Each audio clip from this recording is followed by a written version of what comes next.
हरतालिकेला काय कराल? भाद्रपद महिन्यातील शुक्ल पक्षाच्या तृतीयेला हरतालिकेचे व्रत महिला वर्ग करतात। हे व्रत माता पार्वतीने भगवान शंकरांना समर्पित केलं होतं। कुमारिका मुली चांगला वर मिळावा म्हणून तर सुवासिनी महिला आपल्या पतीच्या दीर्घायुष्यासाठी हे व्रत करतात। जाणून घेऊया हे व्रत करण्याची विधी।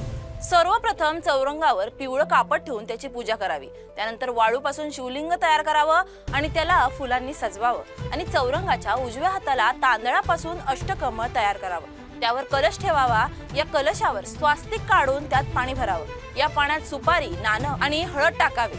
त्यावर नारळ ठेवावं। त्यानंतर मूर्तीची किंवा शिवपिंडाची विधिवत पूजा करून देवी पार्वतीला सौभाग्याच्या वस्तू अर्पण कराव्यात। या व्रताला 16 शृंगाराचं विशेष महत्त्व आहे। सुवासिनी महिलांनी पूजा झाल्यानंतर अखंड सौभाग्याची प्रार्थना करावी आणि कडक उपवास करावा।